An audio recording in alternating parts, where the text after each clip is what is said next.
ସମସ୍ତଙ୍କୁ ୱେଲକମ୍ କରୁଛି ଚେନାଲ୍ ଗୋଟେ ନୂଆ ଭିଡ଼ିଓକୁ ଆମେ ପୂର୍ବରୁ ଭିଡ଼ିଓ ଅପଲୋଡ଼ କରୁଥିଲୁ ମଝିରେ କିଛି ଅସୁବିଧା ପାଇଁ ଭିଡ଼ିଓ ଅପଲୋଡ଼ କରିପାରିନି କିନ୍ତୁ MA ଏଣ୍ଟ୍ରାନ୍ସ ଯେଉଁ ହେଉଛି ସାନ ଭାଇ ଭଉଣୀମାନଙ୍କର ସେଥିପାଇଁ ଭିଡ଼ିଓ ଲାଇଭ୍ ଆସୁଥିଲି। ତେବେ ଆଜି ପୁଣି ଥରେ ଓଡ଼ିଶା ଷ୍ଟେଟ୍ ଓପନ୍ ୟୁନିଭର୍ସିଟିର ସ୍ନାତକୋତ୍ତର ଓଡ଼ିଆ ବିଭାଗର ପ୍ରଶ୍ନ ଉତ୍ତର ଆଲୋଚନା କରିବା ଏବଂ ମୁଁ ବି ଚେଷ୍ଟା କରୁଛି ଆପଣମାନଙ୍କ ପରୀକ୍ଷା ପୂର୍ବରୁ ବି କିଛି ଲାଇଭ୍ କିଛି ଦିନ ସନ୍ଧ୍ୟାରେ ଲାଇଭ୍ ଆସି क्वेश्चनटाକୁ ପୁଣି ଥରେ ଡିସ୍କସନ୍ କରିବାକୁ। ତ ଆପଣମାନେ ସେଇଥିପାଇଁ ମତାମତ ଦେବେ ଓ କମେଣ୍ଟ ବକ୍ସରେ ମତାମତ ଦେବେ ଲାଇଭ୍ ଆସିଲେ ହେବ କି ନାହିଁ କ'ଣ। MOD 6 ବ୍ଲକ୍ 3 ପ୍ରଥମ ପ୍ରଶ୍ନ, ପ୍ରଗତିବାଦ ଅନ୍ୟ କେଉଁ ନାମରେ ଜଣା? ମାର୍କ୍ସବାଦ ବା ସାମ୍ୟବାଦ ନାମରେ ଜଣା ବା ତାକୁ ବୈଜ୍ଞାନିକ ସମାଜବାଦ ବୋଲି ମଧ୍ୟ କୁହାଯାଏ।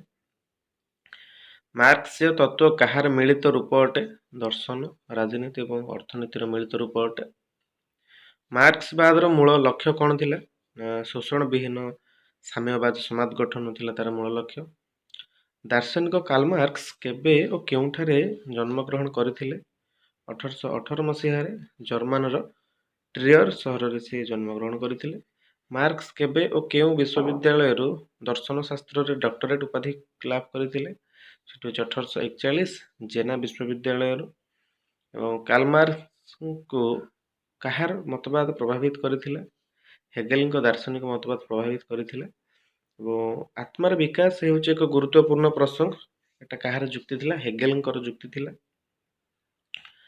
ସମାଜ ବିଜ୍ଞାନ ସମ୍ବନ୍ଧୀୟ ହେଗେଲୀୟ ମତବାଦକୁ କିଏ ସେତେବେଳେ ନୀରବ ଭାବରେ ସମର୍ଥନ କରିଥିଲେ? ସେ ହେଲେ କାର୍ଲ ମାର୍କ୍ସ। ମାର୍କ୍ସଙ୍କ ଦାର୍ଶନିକ ଚିନ୍ତାଧାରାର ପ୍ରଥମ ଭିତ୍ତିଭୂମି କିପରି ଓ କେଉଁଠାରୁ ପଡ଼ିଥିଲା? ଭାରି ଚମତ୍କାର ପ୍ରଶ୍ନଟି। ସେଠି ହେଉଛି ଜାଇତୁଙ୍ଗ ପତ୍ରିକାରୁ ତାଙ୍କର ଭିତ୍ତିଭୂମି ପଡ଼ିଥିଲା ମାର୍କ୍ସୀୟ ଚିନ୍ତାଧାରାର ଯେଉଁ ଭିତ୍ତିଭୂମି। କାର୍ଲ ମାର୍କ୍ସ ବିଶ୍ୱବିଦ୍ୟାଳୟରେ ଅଧ୍ୟୟନ କରିବା ସମୟରେ କେଉଁ ପତ୍ରିକା ସମ୍ପାଦନା ମଣ୍ଡଳୀରେ ଯୋଗ ଦେଇଥିଲେ? ରାଇନିସେ ଜାଇତୁଙ୍ଗ, ଏକ ବୈପ୍ଳବିକ ପତ୍ରିକା, ପୂର୍ବରୁ ଯେଉଁ ନାଁ କହିଥିଲି ଜାଇତୁଙ୍ଗ ବୋଲି ସେଇଟା ହେଉଛି ରାଇନିସେ ଜାଇତୁଙ୍ଗ। ରାଇନିସେ ଜାଇତୁଙ୍ଗର ଯେଉଁ ନାମକ ବୈପ୍ଳବିକ ପତ୍ରିକାକୁ କେବେ ସରକାରଙ୍କ ତରଫରୁ ବାଜ୍ୟାପ୍ତି କରିଦିଆଗଲା? 1843 ମସିହାରେ ବାଜ୍ୟାପ୍ତି କରିଦିଆଗଲା। ମାର୍କ୍ସ ଜର୍ମାନ ପରିତ୍ୟାଗ କରି କେଉଁଠିକୁ ଚାଲି ଯାଇଥିଲେ? ଫ୍ରାନ୍ସକୁ।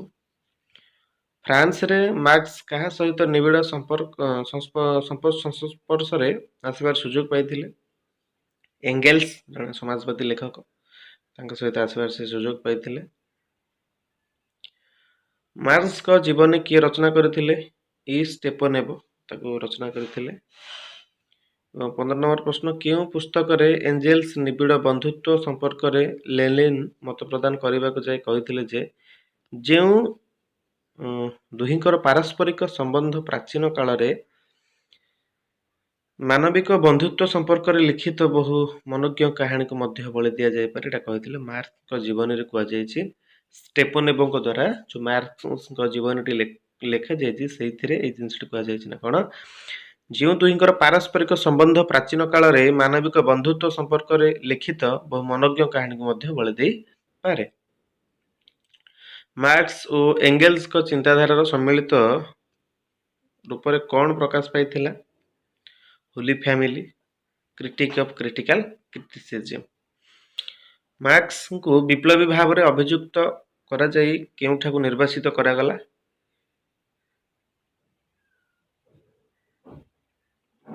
ବେଲଗମର ରାଜଧାନୀ ବ୍ରେସେଲସ୍, BRUSSELS। ବ୍ରେସେଲସ୍ରେ ରହଣି କାଳରେ ମଧ୍ୟ ମାର୍କ୍ସଙ୍କ କେଉଁ ପୁସ୍ତକ ପ୍ରକାଶ ପାଇଥିଲା? ଦର୍ଶନ ଶାସ୍ତ୍ରର ଦାରିଦ୍ର୍ୟ। ଜର୍ମାନୀର ଶ୍ରମିକ ସଂଗଠନରେ ନେତୃତ୍ୱ ନେବା ପାଇଁ କାହାକୁ ଆକ୍ରମଣ କରାଗଲା? ମାର୍କ୍ସ ଓ ଏଙ୍ଗେଲ୍ସଙ୍କୁ। ଜର୍ମାନୀର ଶ୍ରମିକ ସଂଗଠନ ପରବର୍ତ୍ତୀ କାଳରେ କେଉଁ ନାମରେ ପରିଚିତ ହେଲା? କମ୍ୟୁନିଷ୍ଟ ଲିଗ୍ ନାମରେ ପରିଚିତ ହେଲା। କମ୍ୟୁନିଷ୍ଟ ଲିଗ୍ର କେଉଁ ଅଧିବେଶନରେ ମାର୍କ୍ସ ଏଙ୍ଗେଲ୍ସ ମତବାଦକୁ ଗ୍ରହଣ କରାଗଲା? ସେଇଠି ହେଉଛି ଲଣ୍ଡନ ଅଧିବେଶନ। ମାର୍କ୍ସ ଏଙ୍ଗେଲ୍ସଙ୍କର ମତବାଦର ନିଦର୍ଶନ ସ୍ୱରୂପ କମ୍ୟୁନିଷ୍ଟ ଇସ୍ତାହାର କେବେ ପ୍ରକାଶ ପାଇଥିଲା? 1848 ମସିହାରେ। କମ୍ୟୁନିଷ୍ଟ ଇସ୍ତାହାରର ପ୍ରଥମ ପଦକ୍ଷେପ କ'ଣ ଥିଲା? ଗୋଟେ ଶାସକ ଶ୍ରେଣୀ ବିରୋଧୀ ସର୍ବହରାଙ୍କୁ ଏକଜୁଟ କରିବା। ଏବଂ ମାର୍କ୍ସ ପୁନଃ ନିର୍ବାସିତ ହୋଇ ବେଲଜିୟମରୁ କେଉଁଠିକୁ ଗଲେ? ପ୍ୟାରିସକୁ ଗଲେ। ଶେଷରେ ଦୀର୍ଘ କେତେ ବର୍ଷ କାଳ ଲଣ୍ଡନରେ ମାର୍କସଙ୍କୁ ରହିବାକୁ ପଡ଼ିଲା? 34 ବର୍ଷ କାଳ। ଲଣ୍ଡନ ରହଣି କାଳରେ ମାର୍କସ କେଉଁ ଗ୍ରନ୍ଥ ରଚନା କରିଥିଲେ? ଦାସ କ୍ୟାପିଟାଲ ବା କ୍ୟାପିଟାଲ ତାକୁ କହୁଛନ୍ତି, ଦାସ କ୍ୟାପିଟାଲ ସେଇଠି। କ୍ୟାପିଟାଲ ଗ୍ରନ୍ଥର ବିଷୟବସ୍ତୁ କ'ଣ ଥିଲା? ନା ପୁଞ୍ଜିବାଦୀ ଅର୍ଥନୀତି ବ୍ୟବସ୍ଥାକୁ ଗଭୀର ଭାବରେ ଅନୁଧ୍ୟାନ କରି ସର୍ବହରା ମାନେ କିପରି ସମାଜରେ ଶୋଷିତ ହେଉଛନ୍ତି ଏବଂ ସେମାନଙ୍କ ଶୋଷଣର ବିଲୋପ ପାଇଁ ସିଦ୍ଧାନ୍ତମାନ ତିଆରି କଲେ। ମାର୍କ୍ସବାଦର ମୂଳ ତତ୍ତ୍ୱ କାହାର ଏକ ମିଶ୍ରିତ ରୂପ? କାହାର? ସେଠି ହେଉଛି ଦର୍ଶନ, ରାଜନୀତି ଏବଂ ଅର୍ଥନୀତିର ମିଶ୍ରିତ ରୂପ। ମାର୍କ୍ସବାଦୀ ସାହିତ୍ୟ କ'ଣ ପ୍ରଚାର କରେ? ଶୋଷକ ଗୋଷ୍ଠୀ କରୁଥିବା ଅନ୍ୟାୟ, ଶୋଷଣର ପରିସମାପ୍ତି ଘଟାଇବା ପାଇଁ ବୈପ୍ଳବିକ ବାର୍ତ୍ତା ସେ ପ୍ରଚାର କରେ। କେଉଁ ସାହିତ୍ୟ ରାଜନୀତି ସହିତ ପ୍ରତ୍ୟକ୍ଷ ଭାବେ ସଂଶ୍ଳିଷ୍ଟ? ମାର୍କ୍ସବାଦୀ ସାହିତ୍ୟ। ମାର୍କ୍ସବାଦୀ ସାହିତ୍ୟର ଅନ୍ୟତମ ଲକ୍ଷ୍ୟ କ'ଣ ଅଟେ? ନା ସାଧାରଣ ଶୋଷିତ ଜନତାଙ୍କୁ ସେମାନଙ୍କ ରାଜନୈତିକ କ୍ଷମତାର ଅଧିଷ୍ଠିତ କରାଇବା। ପରବର୍ତ୍ତୀ ପ୍ରଶ୍ନ, ଦୀର୍ଘ ପ୍ରଶ୍ନଟି। ମାର୍କ୍ସବାଦୀ ଦର୍ଶନର ପରବର୍ତ୍ତୀ ପର୍ଯ୍ୟାୟରେ କେଉଁମାନେ ନେତୃତ୍ୱ ନେଇ ଏହାର ବିକାଶ ଦିଗରେ ଆବଶ୍ୟକ ପଦକ୍ଷେପମାନ ଗ୍ରହଣ କରିଥିଲେ? ଲେନିନ୍ ଏବଂ ମାଓ ସେତୁଙ୍ଗ। ଲେନିନ୍, ଲେ ନରହର୍ଷଇ ଏବଂ ନରହଲନ୍ଦ, ଲେନିନ୍, ମାଓ ସେତୁଙ୍ଗ। କେବେ ଓ କେଉଁଠାରେ ମାର୍କ୍ସବାଦର ସର୍ବପ୍ରଥମ ସଫଳ ପ୍ରୟୋଗ କରାଯାଇଥିଲା ଓ ଏହାର ନେତୃତ୍ୱ କିଏ ନେଇଥିଲେ?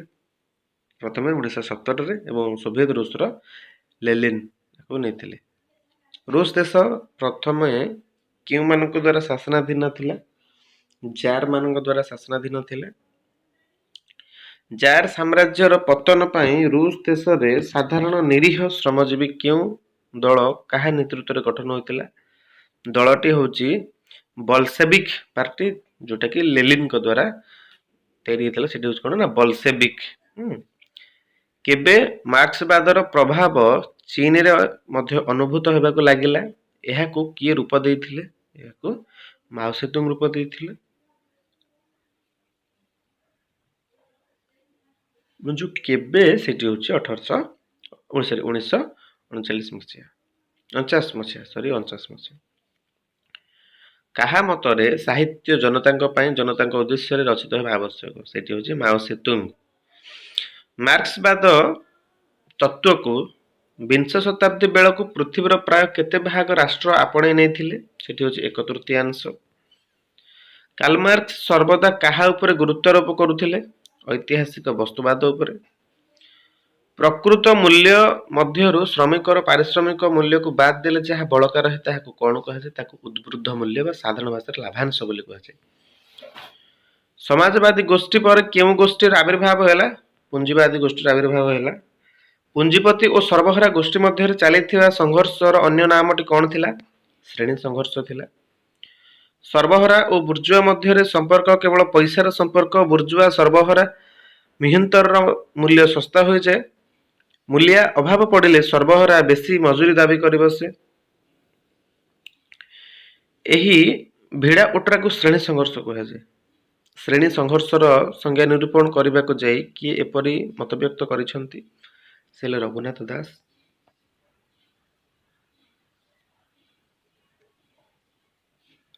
ଶ୍ରେଣୀ ସଂଘର୍ଷର ପରିସମାପ୍ତି କିପରି ଘଟେ? ନା ସାମ୍ୟବାଦୀ ଶ୍ରେଣୀ ବିହୀନ ସମାଜ ପ୍ରତିଷ୍ଠାରେ। ଶ୍ରେଣୀ ସଂଘର୍ଷର ଚରମ ଅବସ୍ଥାଟି କ'ଣ? ବିପ୍ଳବ। ଏବଂ କେଉଁମାନଙ୍କ ଉଦ୍ୟମରେ ମାର୍କ୍ସବାଦ ପ୍ରକ୍ରିୟା ଦେଇ ସାମନ୍ତବାଦର ପତନ ଘଟିଛି? ସେଠି ହେଉଛି ଶ୍ରମଜୀବୀ ବା ଧନହୀନ ଶ୍ରମିକ ବର୍ଗ, ବା ତାକୁ ଇଂରାଜୀରେ କୁହାଯାଏ ପ୍ରୋଲେଟେରିଏଟ୍। ପ୍ରୋଲେଟେରିଏଟ୍। ତତ୍କାଳୀନ କେଉଁ ଘଟଣା ସମଗ୍ର ବିଶ୍ୱରେ ପୁଞ୍ଜିବାଦୀ ପ୍ରତିକ୍ରିୟାଶୀଳ ଗୋଷ୍ଠୀ ଭିତରେ ଆନନ୍ଦ ଖେଳାଇ ଦେଇଥିଲା? ସେଠି ହେଉଛି ବର୍ଲିନ ପ୍ରାଚୀର ଭଙ୍ଗ, ସୋଭିଏତ ସଂଘର ପତନ। ନବ୍ୟ ଉଦାରୀବାଦୀ ଅର୍ଥାତ୍ ନିଉ ଲିବରାଲିଜିମ, ନବ୍ୟ ଉଦାରୀବାଦୀ ଦ୍ୱାରା କ'ଣ ସମ୍ଭବ ହୋଇପାରିଲା? ନା ପୁଞ୍ଜିବାଦୀ ରାଷ୍ଟ୍ରମାନଙ୍କର ନବ୍ୟ ଉପନିବେଶ ସ୍ଥାପନ ହୋଇପାରିଲା ଏବଂ ସାମ୍ରାଜ୍ୟ ବିସ୍ତାର ସହିତ ସ୍ୱାର୍ଥ ସାଧନ ମଧ୍ୟ ହୋଇପାରିଲା। କାହା ଆଧାରରେ ପୁଞ୍ଜିର ଏକତ୍ରୀକରଣ ହୋଇପାରିଲା? ସ୍ୱଳ୍ପ ବିକାଶର ଆଧାରରେ ପୁଞ୍ଜିର ଏକତ୍ରୀକରଣ ହୋଇପାରିଲା। ଏବଂ ପରବର୍ତ୍ତୀ ଗୋଟେ ବହିର ନାଁ ଦେଇଛି ଯେ the end history and the last man ଏବଂ ଆଉ ଗୋଟେ ବହିର ନାଁ ହେଉଛି ଦ କ୍ଲାସ୍ ଅଫ୍ ସିଭିଲାଇଜେସନ୍। ପୁସ୍ତକରେ କାହାର ସାମ୍ରାଜ୍ୟବାଦୀ ରାଷ୍ଟ୍ରନୀତି ଓ ପୁଞ୍ଜିବାଦୀ ଆଧିପତ୍ୟକୁ ପ୍ରଶଂସା କରାଯାଇଛି?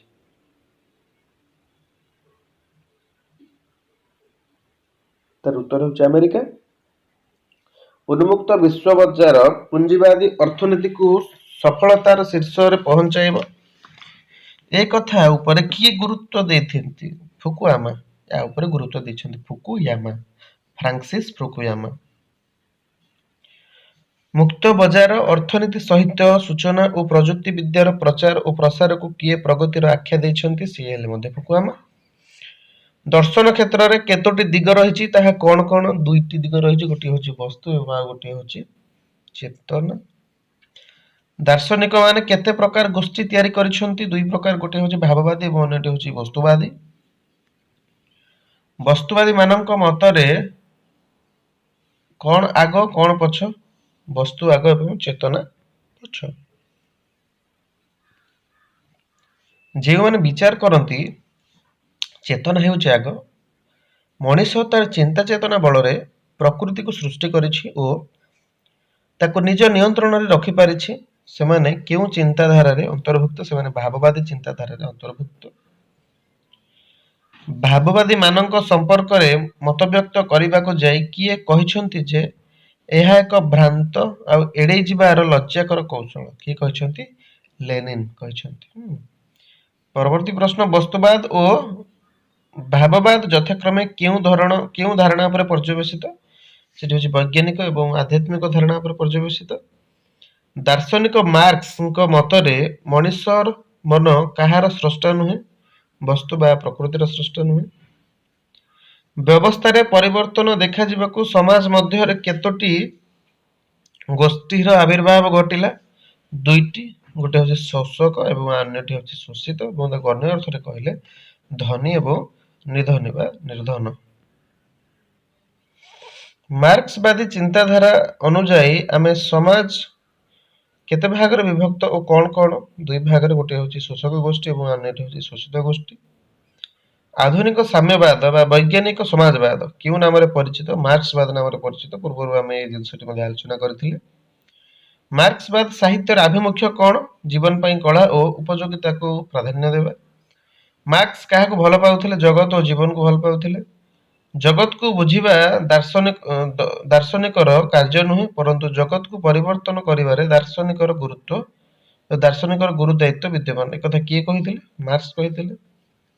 ଅକ୍ଟୋବର ବିପ୍ଳବ ସଂଗଠିତ ହେବା ପୂର୍ବରୁ ଔପନ୍ୟାସିକ ବଙ୍କିମଚନ୍ଦ୍ର କେଉଁ ପ୍ରବନ୍ଧ ବଙ୍ଗଳା ଭାଷାରେ ରଚନା କରିଥିଲେ?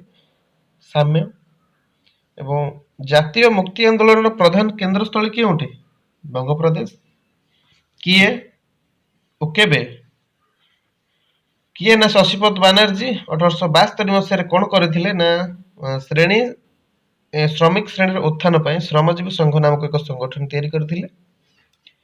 କେଉଁମାନେ ଶ୍ରମିକ ଶ୍ରେଣୀର ଉନ୍ନତି ଓ ଜମିଦାରୀ ପ୍ରଥା ବିରୋଧରେ ତୀବ୍ର ସଂଗ୍ରାମ ପାଇଁ ଆହ୍ୱାନ ଦେଇଥିଲେ? ଲାଲ ବିହାରୀ ଦେ ଏବଂ ଅଧର ଚନ୍ଦ୍ର ଦାସ।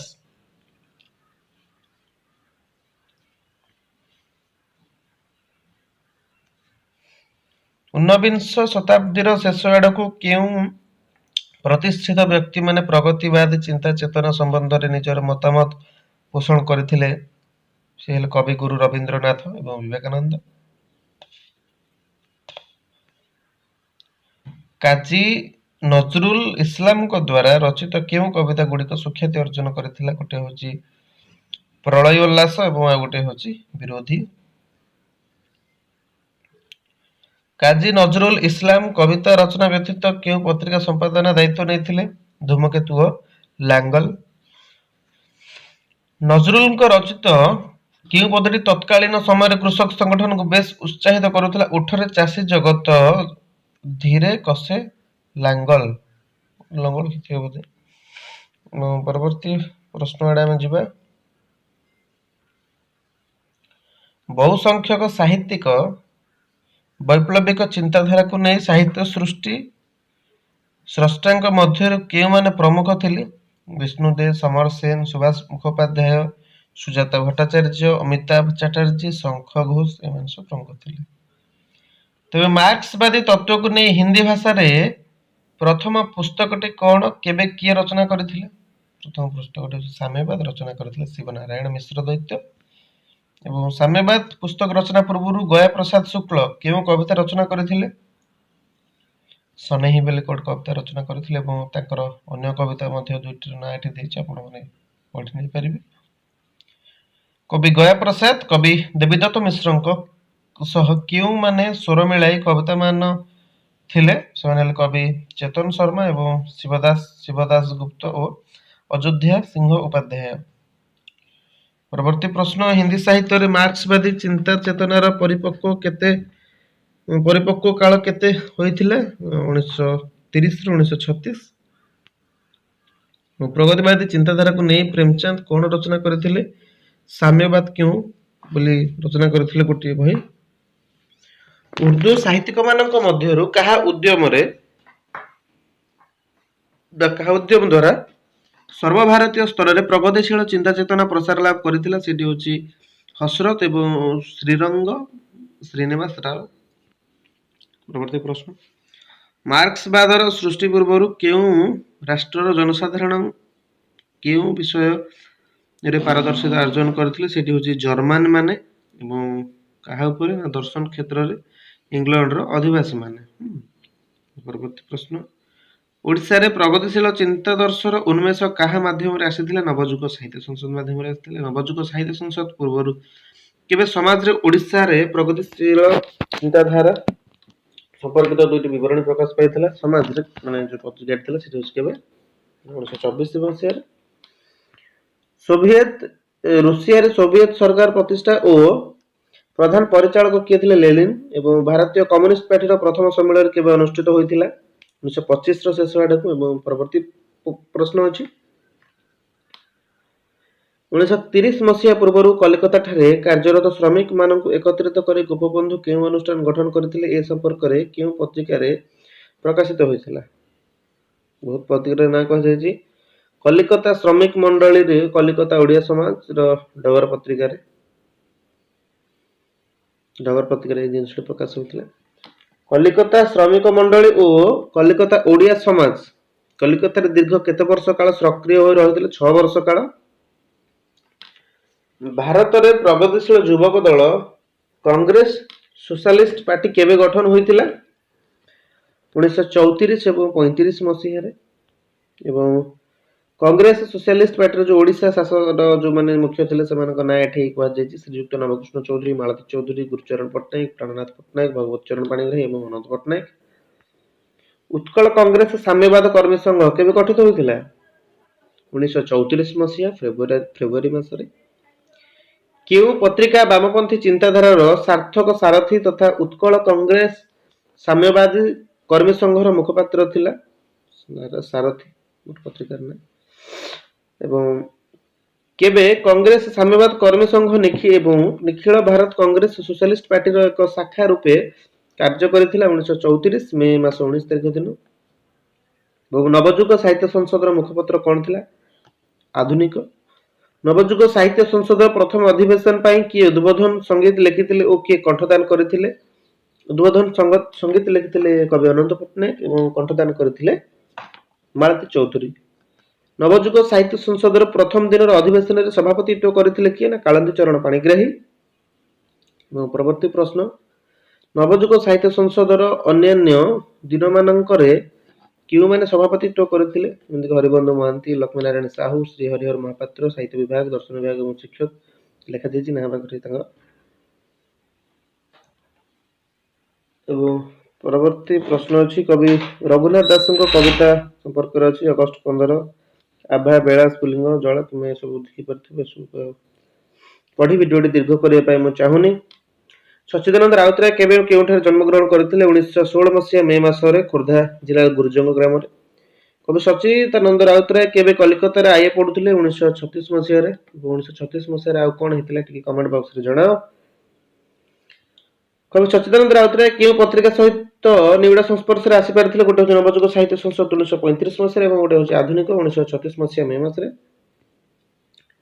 कवि सच्चिदानंद राउतराय केबे ठारू कविता रचना क्षेत्र रे मनोनिवेश करथिले? 1929 मसिया ठारू। एवं 1929 मसिया रे कवि सच्चिदानंद राउतराय कविता गुड़िक केउं पत्रिकार सब प्रकाश पाउथिला नवीन सहकार एवं उत्कल साहित्य रे कवि सचिदानंद राउतरायଙ୍କର କିଛି କବିତା ଦେଇଛି ଶ୍ରମିକଙ୍କର ଶ୍ରୀ ପଞ୍ଚମୀ ଶ୍ରମିକ କବି ବାର୍ତ୍ତା ଏବଂ ଅଭିଯାନ ସଂକଳନ ଏମିତି ସବୁ ଦେଇଛି ମାନେ ଅଭିଯାନ ତାଙ୍କର କବିତା ସଂକଳନ କବି ସଚିନ ରାଉତରାୟଙ୍କର କେଉଁ କବିତା ଗଡ଼ଜାତ ଆନ୍ଦୋଳନର ମୁଖ୍ୟ ସାକ୍ଷୀ ପାଲଟିଛି ସେଠି ହେଉଛି ବାଜିରାଉତ ଭାରି ଚମତ୍କାରୀ କବିତାଟିଏ ଭରା ନଈ ବ୍ରାହ୍ମଣର ଘାଟ କିଏ ଜଗିଥାଏ 12 ବର୍ଷର ବାଳକ ବାଜିରାଉତ ଏବଂ ଧୂସର ଓ ଲୋହିତ ନାମରେ 60ଟି କବିତାର ସମାହାର କେଉଁ କବିତାର ସଂକଳନ ପ୍ରକାଶ ପାଇଛି ପାଣ୍ଡୁଲିପି କବିତା ସଂକଳନରେ ଏବଂ ପରବର୍ତ୍ତୀ ସମୟ ଦେଖିବା କବି ସଚ୍ଚିଦାନନ୍ଦଙ୍କ କାବ୍ୟିକ ଜୀବନ କେତୋଟି ପର୍ଯ୍ୟାୟ ଦେଇ ଗତି କରିଛି ତିନୋଟି ଗୋଟିଏ ହେଉଛି ସବୁଜ ଯୁଗୀୟ ଗୋଟେ ହେଉଛି ବିବିଧ ସାହିତ୍ୟିକ ଆନ୍ଦୋଳନ ଏବଂ ଗୋଟେ ହେଉଛି ଗଡ଼ଜାତ ଏବଂ ଅନ୍ୟଟି ହେଉଛି କୃଷକ ଓ ଶ୍ରମିକ ଆନ୍ଦୋଳନ ବ୍ୟକ୍ତିର ଚିନ୍ତା ଚେତନା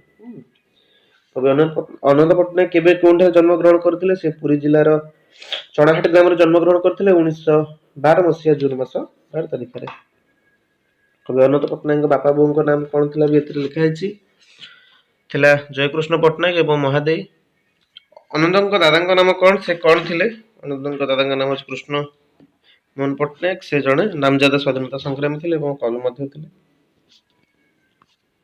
ଏବଂ ପରବର୍ତ୍ତୀ ପ୍ରଶ୍ନ ଆଡକୁ ଆଗେଇ ଯିବା ଆମେ ବନ୍ୟା ପ୍ରପୀଡ଼ିତଙ୍କୁ ସାହାଯ୍ୟ ବଣ୍ଟନ ସମୟରେ ଅନନ୍ତଙ୍କୁ କିଏ ସହଯୋଗ କରିଥିଲେ ସାଥୀ ଗୋକୁଳ ମୋହନ ଚୂଡାମଣି ଅନନ୍ତ ସ୍କୁଲ ଜୀବନରେ କେଉଁ ପତ୍ରିକା ପ୍ରକାଶ କରିଥିଲେ ଛାତ୍ରବନ୍ଧୁ ଗୋଟେ ହାତ ଲେଖା ଶିଶୁ କିଶୋର ପତ୍ରିକା ଅନନ୍ତ ଉଚ୍ଚତର ଶିକ୍ଷା ଲାଭ ପାଇଁ ରେଭେନ୍ସା ମହାବିଦ୍ୟାଳୟରେ କେବେ ଭର୍ତ୍ତି ହୋଇଥିଲେ ତାଙ୍କ ସହପାଠୀ କିଏ ଥିଲେ 1930 ମସିହାରେ ଭର୍ତ୍ତି ହୋଇଥିଲେ ତାଙ୍କ ସହପାଠୀ ଥିଲେ ବୈଦ୍ୟନାଥ ରଥ ଏବଂ ବିଶ୍ୱନାଥ ପଶାୟତ କେଉଁମାନଙ୍କ ନେତୃତ୍ୱରେ କଂଗ୍ରେସ ସୋସିଆଲିଷ୍ଟ ଫୋରମ ଗଠନ ହୋଇଥିଲା ନବକୃଷ୍ଣ ଚୌଧୁରୀ ଏବଂ ମାଳତୀ ଚୌଧୁରୀ ଏଥିରେ ଭଗବତୀ ଅନନ୍ତ ଗୋକୁଳାନନ୍ଦ ନୀଳମଣି ରାଉତରାୟ ମଧ୍ୟ ଯୋଗ ଦେଇଥିଲେ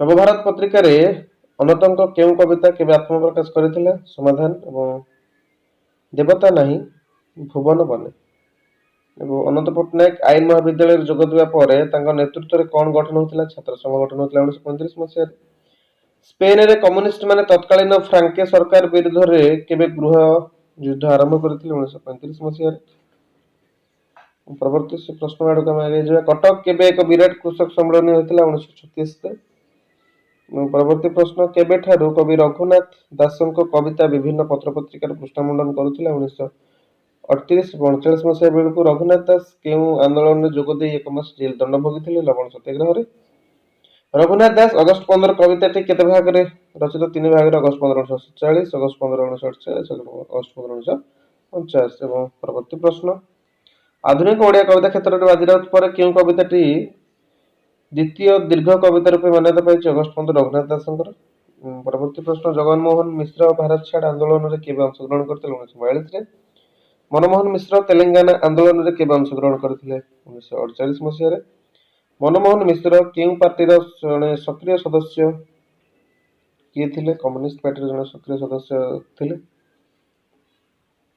ଏବଂ ଗୋଟେ ଚମତ୍କାର କବିତାଟେ ହେଉଛି ଯେ ଚଲା କୋଦାଳ କବିତା ସଂକଳନ କିଏ କେବେ ପ୍ରକାଶ କରିଥିଲେ ମନମୋହନ ମିଶ୍ରଙ୍କ ଦ୍ୱାରା ରଚିତ କବିତା ସଂକଳନ ଏଠି ଏବଂ 1947 ମସିହାରେ ପ୍ରକାଶ ହେଇଥିଲା ଏଥିରେ ସମୁଦାୟ କେତୋଟି କବିତା ଥିଲା ସମୁଦାୟ 8ଟି କବିତା ଥିଲା ଏବଂ ଓଡ଼ିଆ କବିତାରେ 1947 ପରବର୍ତ୍ତୀ ସମୟକୁ କେଉଁ ସମୟ ଭାବରେ ନିର୍ଣ୍ଣୟ କରାଯାଏ ପ୍ରୟୋଗବାଦୀ ବା ପ୍ରୟୋଗ ଧର୍ମୀ ଭାବରେ ବିଚାର କରାଯାଏ ଏବଂ ବିଶେଷ କିଛି ପ୍ରଶ୍ନ ପରୀକ୍ଷାରେ ଆସିଲା ଭଳି ଅଳ୍ପ ପ୍ରଶ୍ନ କେତେଟା ଅଛି ଯେମିତିକି संविधान प्रणयन क्षेत्र में किए नेतृत्व नहीं भीमराव आंबेडकर परवर्ती प्रश्न आसपे जे प्रयोगवादी ओडिया कवि मैंने क्या भाव प्रकाश मध्यम भाव से ग्रहण करते प्रतीक संप्रति काव्य सृष्टि केते प्रकार रीति अनुसृत होता कौन कौन दुई प्रकार गोटे हूँ मनस्तात्विक दृष्टिभंगी और गोटे अंतर्दृष्टि संपूर्ण परवर्ती प्रश्न आसपे जे कवि सीताकांत महापात्र क्यों कवितार अति सुंदर भाव आदि जननी आर्किटाइप व्यवहार कर माटी और मनीष आर्किटाइप व्यवहार जड़े माटी जड़े मनीष कवितार परवर्ती प्रश्न सीताकांत महापात्र क्यों कविता आर्किटाइप ज्वलंत दृष्टांत अटे वीरदाता क्यों कवि माने मिथ्र काव्य धर्म प्रति विशेष आकृष्ट होती गुरुप्रसाद महांती सचिदानंद राउतराय ज्ञानेन्द्र वर्मा वेणुधर राउत चिंतामणि बेहेरा परवर्ती प्रश्न ପୌରାଣିକ ମାଧ୍ୟମ ଦ୍ୱାରା ମନୁଷ୍ୟ ମନର ଅବଚେତନ ଅଧ୍ୟୟନ ସମ୍ଭବ ବୋଲି କେଉଁ ମନସ୍ତାତ୍ତ୍ୱିକମାନେ ମତ ଦେଇଛନ୍ତି? ଫ୍ରଏଡ୍ ଏବଂ ୟୁଂ। ତେବେ ମିଥ୍ ଏବଂ ଉପରେ କିଛି ପ୍ରଶ୍ନ ଆସୁଛି। ଲୋକମିଥ୍ର ଏକ ଚମତ୍କାର କାବ୍ୟିକ ପ୍ରତୀକ କଣ? ଗୋଟେ ଫୁଲ। ଏବଂ ପରବର୍ତ୍ତୀ ଇମ୍ପୋର୍ଟାଣ୍ଟ ପ୍ରଶ୍ନ ଯାହା ସବୁ ଏଠିକି ପଳେଇ ଆସୁଛି ଯେ ଭାଷା ଓ ଶୈଳୀକୁ ନେଇ ପ୍ରଥମେ ପରୀକ୍ଷା ନିରୀକ୍ଷା କରିଥିବା କବି କିଏ ଓଡ଼ିଶାରେ? ସିଏ ହେଲେ ସଚ୍ଚିଦାନନ୍ଦ ରାଉତରାୟ। ଏବଂ ଅନ୍ଧ ମହୁମାଛି କବିତାର ଲେଖକ କିଏ? ଅନ୍ଧ ମହୁମାଛି ଗୋଟିଏ କବିତା ସଂକଳନ ମଧ୍ୟ। ଲେଖକ ହେଲେ ସୌଭାଗ୍ୟ କୁମାର ମିଶ୍ର। ଏକ ଉତ୍ତୀର୍ଣ୍ଣ ଶ୍ରାବଣ କବିତାର ରଚୟିତା କିଏ? ସିଏ ମଧ୍ୟ ସଚ୍ଚିଦାନନ୍ଦ ରାଉତରାୟ। ଘୋଟିଲେ ଛୋଟ କବିତାର ରଚୟିତା କିଏ? ରମାକାନ୍ତ ରଥ। ନବକୁଞ୍ଜର କବିତାର ରଚୟିତା ମଧ୍ୟ ରମାକାନ୍ତ ରଥ। ଗ୍ରୀଷ୍ମ ସନ୍ଧ୍ୟାର ଦୃଶ୍ୟ, ଶୀତ ଦୃଶ୍ୟ, ଅଷ୍ଟପଦୀ କବିତାର ରଚୟିତା କିଏ? ଅଷ୍ଟପଦୀ ଇମ୍ପୋର୍ଟାଣ୍ଟ ଜିନିଷଟି ପରୀକ୍ଷାରେ ଆସିପାରେ। ସେ ହେଲେ ସୀତାକାନ୍ତ ମହାପାତ୍ର। ଏବଂ ଚମ୍ପା ଫୁଲ, ଗୁରୁପ୍ରସାଦ ମହାନ୍ତିଙ୍କ ଚମ୍ପା ଫୁଲ କେଉଁ ପ୍ରକାର କବିତା ଅଟେ? ଗୋଟେ ରୋମାଣ୍ଟିକ କବିତା ଅଟେ। ଏଥିରେ ଫୁଲ, ନିଆଁ ଆଉ ପାଣି ଭଳିଆ ସବୁ ଚିତ୍ରକଳ୍ପ ଦିଆଯାଇଛି। ସୂର୍ଯ୍ୟ ନମସ୍କାର କବିତାର ରଚୟିତା କିଏ? ଶରତଚନ୍ଦ୍ର ପ୍ରଧାନ। ବିଂଶ ଶତାବ୍ଦୀର ଶ୍ରେଷ୍ଠ ଇଂରାଜୀ କବିତା ଦ ୱେଷ୍ଟଲ୍ୟାଣ୍ଡ କେଉଁ ପ୍ରସଙ୍ଗ ଉପରେ ଆଧାରିତ? ମୃତ୍ୟୁ ଏବଂ ପୁନର୍ଜନ୍ମ। ଗାନ୍ଧିଜୀ କେବେ ମୃତ୍ୟୁବରଣ କରିଥିଲେ? 1948 ମସିହାରେ। ଓଡ଼ିଆ ଜାତିର ଆଭିମୁଖ୍ୟରେ କେବେ ପରିବର୍ତ୍ତନ ଦେଖାଗଲା? 1960 ମସିହାରେ। କଂଗ୍ରେସ ଦଳ ଏକକ ସଂଖ୍ୟା ଗରିଷ୍ଠତା ସଙ୍କଟ କେବେ ଦେଖା ଦେଇଥିଲା? 1957 ମସିହାରେ। ନକ୍ସଲବାଡି ଆନ୍ଦୋଳନ କେବେ ହୋଇଥିଲା? 1967 ମସିହାରେ। ଭାରତ ଚୀନ ମଧ୍ୟରେ କେବେ ଯୁଦ୍ଧ ହୋଇଥିଲା? 1962 ମସିହାରେ। ପରବର୍ତ୍ତୀ ପ୍ରଶ୍ନ ଯାହା ଆସୁଛି ସଚ୍ଚିଦାନନ୍ଦ ରାଉତରାୟ ବା ସଚ୍ଚିଦାନନ୍ଦଙ୍କ ଦର୍ପଣ 1 ଏବଂ ଦର୍ପଣ 2 କବିତା କେଉଁ ସ୍ୱର ବହନ କରିଛି? ନିସଙ୍ଗତା ବୋଧର କଥା ବହନ କରିଛି। କେବେ ସଚ୍ଚିଦାନନ୍ଦଙ୍କ କବିତାରେ କିଞ୍ଚିତ୍ ଅବକ୍ଷୟର ସଂକେତ ଦେଖିବାକୁ ମିଳିଥିଲା? 1970 ମସିହା ବେଳକୁ। ଏବଂ ଗୁରୁପ୍ରସାଦ ମହାନ୍ତିଙ୍କ କାଳପୁରୁଷ କବିତାଟି 1960 ମସିହାରେ କେଉଁ ପତ୍ରିକାରେ ପ୍ରଥମେ ପ୍ରକାଶ ପାଇଥିଲା? ପ୍ରଜ୍ଞା ପତ୍ରିକାରେ, ଯୋଉଟା କି ଗୋଟେ ତ୍ରୈମାସିକ ପତ୍ରିକା ଥିଲା। ଇମ୍ପୋର୍ଟାଣ୍ଟ ପ୍ରଶ୍ନଟିଏ ଯେ ପ୍ରଥମେ ଗୁରୁପ୍ରସାଦ ମହାନ୍ତିଙ୍କ ଦ୍ୱାରା ରଚିତ କାଳପୁରୁଷ କୋଉଥିରେ ପ୍ରକାଶ ପାଇଥିଲା? ସେଠି ହଉଛି ପ୍ରଜ୍ଞା। ଗୁରୁପ୍ରସାଦଙ୍କ କାଳପୁରୁଷ କବିତାର କେଉଁଟି ଦୀର୍ଘ ଅଟେ? ପଞ୍ଚମ ବିଭାଗଟି ଦୀର୍ଘ ଅଟେ। ଆଉ ଯାହା ପରବର୍ତ୍ତୀ ପ୍ରଶ୍ନ ଅଛି ରମାକାନ୍ତଙ୍କ କବିତା ସଂକଳନ ସମ୍ପର୍କରେ ଟିକେ ଜାଣିଦେବା। ସିଏ କେତେ ଦିନରେ ଲେଖିଥିଲେ? ଅନେକ କୋଠରୀ, ସନ୍ଦିଗ୍ଧ ମୃଗୟା, ସପ୍ତମ ଋତୁ, ଏମିତି ସବୁ ସେ କବିତା ଲେଖିଥିଲେ। ଏବଂ ରମାକାନ୍ତ ରଥଙ୍କ ଦୁଇଟି ଦୀର୍ଘ କବିତାର ନାଁ ହେଉଛି ବାଘ ଶିକାର ଏବଂ ଅନନ୍ତ ଶୟନ।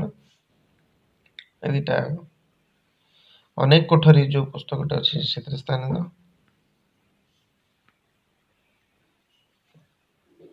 ରମାକାନ୍ତ ରଥଙ୍କର ଆଉ ଗୋଟିଏ କବିତା ମଧ୍ୟ ହେଉଛି ବାଘ ଶିକାର।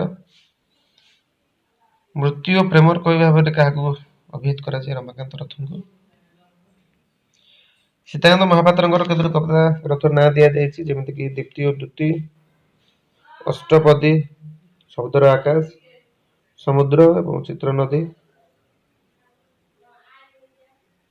ଜାରାସବର ଏକ କେଉଁ ଚରିତ୍ର? ଏହା କେଉଁଥିରେ ଗୃହୀତ? ଗୋଟେ ମିଥିକ ଚରିତ୍ର, ଯୋଉଟାକି ମହାଭାରତରୁ ଆସିଛି। ସୀତାକାନ୍ତଙ୍କ କବିତାରେ କେଉଁ ଦୃଷ୍ଟିଭଙ୍ଗୀର ଉତ୍ତରଣ ସ୍ପଷ୍ଟ ଲକ୍ଷ୍ୟ କରି ହୁଏ? ମେଟାଫୋରଲୋଜିକାଲ। ଏବଂ ସୌଭାଗ୍ୟ କୁମାର ମିଶ୍ରଙ୍କ କବିତା ସଂକଳନ ହଉଛି ଆତ୍ମନେପଦୀ, ମଧ୍ୟପଦ ଲୋପୀ, ନଈ ପହଁରା, ଅନ୍ଧ ମହୁମାଛି। ଆଉ ସେମିତି କିଛି ସିଙ୍ଗଲ ପ୍ରଶ୍ନ ଆସିଲା ପରୀକ୍ଷା ଲାଗୁନାହିଁ। ତେବେ ବ୍ଲକ 4 କୁ ପରବର୍ତ୍ତୀ ଗୋଟିଏ ଭିଡିଓରେ ଆମେ ଆଲୋଚନା କରିବା। ଏବଂ ସୌରେନ୍ଦ୍ର ବାରିକଙ୍କ ପ୍ରଥମ କବିତା ସଂକଳନ ହଉଛି ସାମାନ୍ୟ କଥା। ଯୋଉ ରାଜେନ୍ଦ୍ର କିଶୋର ପଣ୍ଡାଙ୍କ 3ଟି କବିତା ସଂକଳନ ହଉଛି ଗୌଣ ଦେବତା, ଶତଦ୍ରୁ ଅନେକ ଏବଂ ନିଜ ପାଇଁ ନାନା ବେଳ। ଏତିକି ପ୍ରଶ୍ନ ପରେ ଆମେ ଆଉ ଯାହା ଆପଣମାନେ ସ୍କ୍ରିନଶଟ ନେଇ ମଧ୍ୟ ରଖିଦେଇ ସହଜରେ ପଢିପାରିବେ। ମୁଁ ଟିକେ ଜୁମ୍ କରିଦଉଛି। ଅନ୍ୟାନ୍ୟ କେତେକ କବି ଏବଂ ସେମାନଙ୍କର କିଛି କବିତା ସଂକଳନ ନାଁ କୁହାଯାଇଛି ବା କିଛି କବିତାର ନାଁ କୁହାଯାଇଛି। ଯେମିତିକି ହରିହର ମିଶ୍ରଙ୍କ ଶଙ୍ଖନାଭି ଏବଂ ଅକ୍ଷମ ଦେବତା, ବଂଶୀଧର ଷଡ଼ଙ୍ଗୀଙ୍କ ସମୟରେ ଅସମୟ ଏବଂ ବ୍ରହ୍ମତ୍ରୀ ମହାନ୍ତିଙ୍କ ଅବତରଣ, ପ୍ରମୋଦ ମହାନ୍ତିଙ୍କ କ୍ରମଶଃ, ପ୍ରତିଭା ଶତପଥୀଙ୍କ ଗ୍ରସ୍ତ ସମୟ, ଫନୀ ମହାନ୍ତିଙ୍କର ମାନଚିତ୍ର, ନିତ୍ୟାନନ୍ଦ ନାୟକଙ୍କର ଉଦୀର୍ଣ୍ଣ ବରାଳ ଏବଂ ହରପ୍ରସାଦ ଦାସଙ୍କର ଆଲୋକିତ ବନବାସ, ପ୍ରତିଭା ଶତପଥୀଙ୍କର ଗ୍ରସ୍ତ ସମୟ, ସାହାଡ଼ା ସୁନ୍ଦରୀ, ନିୟତ, ବସୁଧା ଏବଂ ମନୋରମା, ବିଶ୍ୱାଳ ମହାପାତ୍ରଙ୍କର କିଶଳୟ, ବ୍ରତତୀ, ଫୁଲ ଫୁଟାର ମୁହୂର୍ତ୍ତ, ସ୍ମୃତି ଶ୍ରାବଣ ଓ ପ୍ରତିବିମ୍ବ, ଆଉ ଗୋଟେ ସତୀ ଲଗ୍ନ। ପରବର୍ତ୍ତୀ ଭିଡିଓରେ ଆମେ ବ୍ଲକ 4 ଆଲୋଚନା କରିବା। ଏବଂ ମୁଁ ଗୋଟେ ଆନାଉନ୍ସ କରୁଛି ଯେ ମୁଁ ଆପଣମାନଙ୍କ ପରୀକ୍ଷା ପୂର୍ବରୁ କିଛି क्वेश्चन आंसर डिस्कशन କରିବାର ପାଇଁ ଚାହୁଁଛି ୟୁଟ୍ୟୁବ ଲାଇଭ୍ ମାଧ୍ୟମରେ। ତ ଆପଣମାନେ ଯଦି ସେଥିପାଇଁ ଇଣ୍ଟରେଷ୍ଟେଡ୍ ଅଛନ୍ତି, ଘଣ୍ଟେ 2 ଘଣ୍ଟା ପ୍ରତ୍ୟେକ ଦିନ ଆଲୋଚନା କରିବା ରାତିକୁ। ତ ଆପଣମାନେ ଟିକେ କମେଣ୍ଟ ବକ୍ସରେ ଜଣାଇବେ ଏବଂ ଚ୍ୟାନେଲକୁ ଲାଇକ୍ ସେୟାର ସବସ୍କ୍ରାଇବ୍ କରିବେ ଏବଂ ବହୁତ ମାତ୍ରାରେ ସେୟାର କରିବେ। ଆଜି ପାଇଁ ଭିଡ଼ିଓଟି ଏତିକି, ମୁଁ ରହୁଛି। Thank you.